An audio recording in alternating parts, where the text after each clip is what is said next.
PTFS Bros, a large PTFS YouTube channel, is deleted by a rogue admin after a disagreement behind the scenes. With their channel deleted, it's impossible to watch any of their old videos or even see their old channel page. It's 100% gone, and honestly that is such a shame. My name is Migurti, and I am one of the founders for PTFS Bros. You guys might recognize me. We're bringing back the talk show better than ever. As you can see, we got the posters. PTFS Bros had their channel deleted. However, on the 1st of February, a new PTFS Bros channel uploaded a video celebrating their return to the platform. Huge shout out to them for pulling through. Link to their new channel is in the description.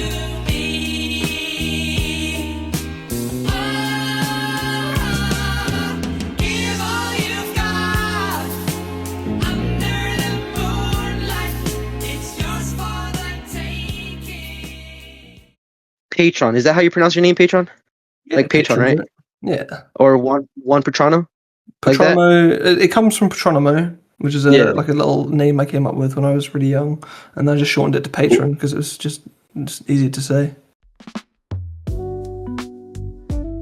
So the first question that I always ask everyone is, how did you start? Take me back to the beginning. Content creation. I originally came from an RAF group, and from there I made a Red Arrows group, just between school holidays and stuff, because it was good fun. From the Red Arrows stuff, I thought the Red Arrows looked really cool, and I wanted to basically just make a few trailers for them. And then I saw what my good friend and developer for the Red Arrows, Samasage, was doing, and he was having a good time making videos. Cameoed in a few, if you want to call it cameo, when I was just playing with him in a few of his videos. And I was like, I'm going to give it a go. And so I ended up making a big tier list video. That was my first proper YouTube video. And then from there I just decided, this is quite fun, I'm just going to keep doing it. So I just made more and more videos. And then it kind of spiraled out of control for a while. Yeah, of course. So I just have a quick question. So looking back at your videos, what gave you the original idea to start making your 50 Facts video series? The 50 Facts video series, I thought I was in a pretty good position to have a lot of intel that most people don't know from knowing a lot of I was fortunate enough to know a lot of the developers. I've met up with Sam and Orange, and good friends of mine, and just chatting away, they tell you things like, wow, actually I never knew that. I think other people find that really interesting, and I've always been really interested in kind of retelling history, virtual history. I've always had this, even long before I had my YouTube channel, I was documenting old PTFS screenshots and putting like slide packs together on Google Slides of different eras and stuff. I've still got that slide pack somewhere, full of old PTFS thumbnails and such. So I thought I was in a good position to document and retell some of the stuff that people wouldn't know. And I think, well, from the comments, it seemed like a lot of the facts in there people didn't know. So I thought, yeah, might as well just crack on with that. Then I knew Minty from Project Flight and all the developers from there. They gave me some good intel, and just carried on. Aeronautica, I think, was the other one I did. Didn't do many of those videos, but that's the reason behind them. What was the inspiration or the motivation behind your most notable series, the recaps?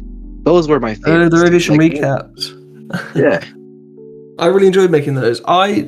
Again, it's the community element of it. I was looking around. I always wanted to show off what the community was doing, clue other people in, like try and build bridges. In the same way, I wanted to show people that Neo Warfare was so cool. I wanted to show people why Aeronautica was so cool. I wanted to show people why Project Flight was so cool. And when that was a brand new flight simulator, I made a video on that.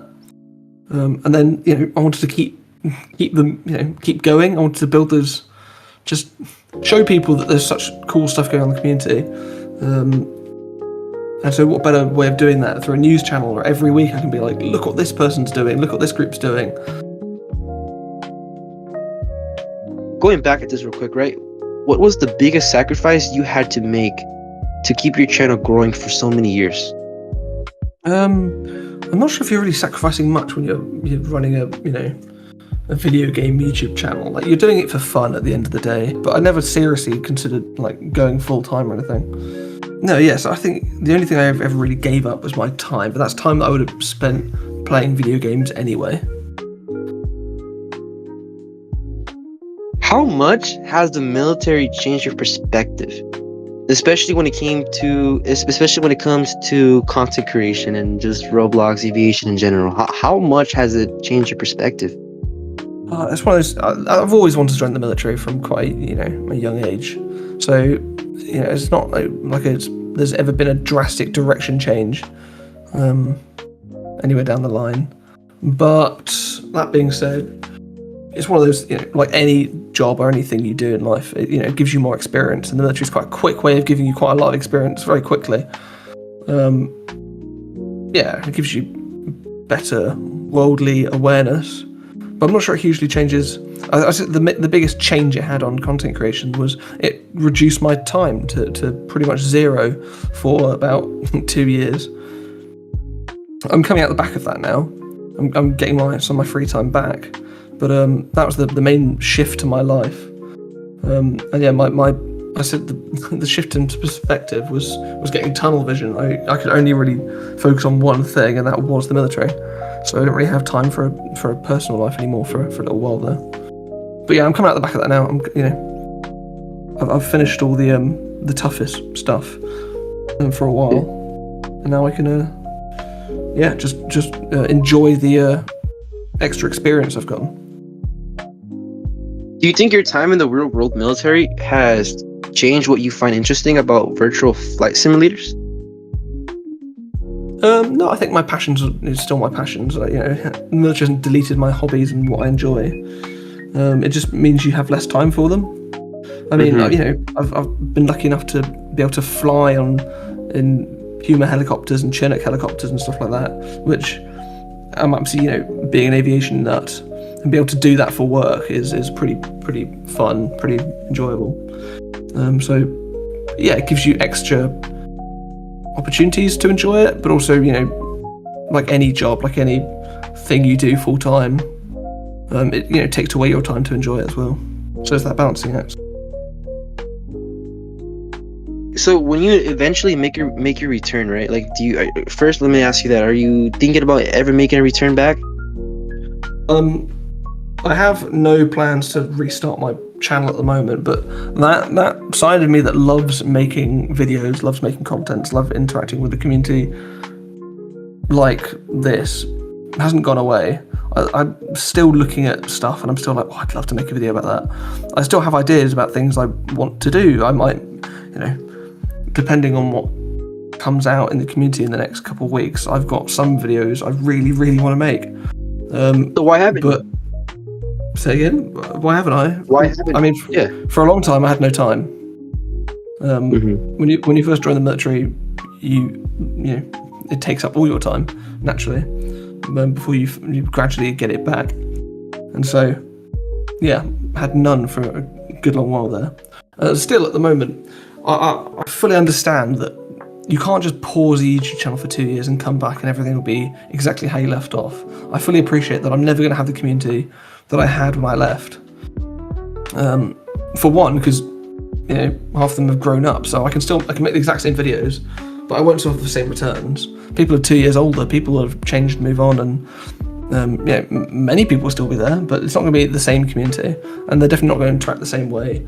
And I know a lot less about the community as well. I can't just go start making RoAv recaps again, because I don't know enough about people have changed. All my contacts have changed, so people don't upload news updates in my server like they once did. So I can't just pick up where I left off. But at the same time, I still love making videos, and I want to make videos, and at some point I'm sure I will make more videos. But it's never going to be quite the same. But I'm still here, I'm still kicking, I still make stuff. Hello everyone, this is your host Tito speaking. I just want to thank the absolute legend for coming in today's segment. He did a lot for the RoAviation community. I will leave his channel in the description below. Go show him some love, and I hope you guys have a good day, good night, and morning.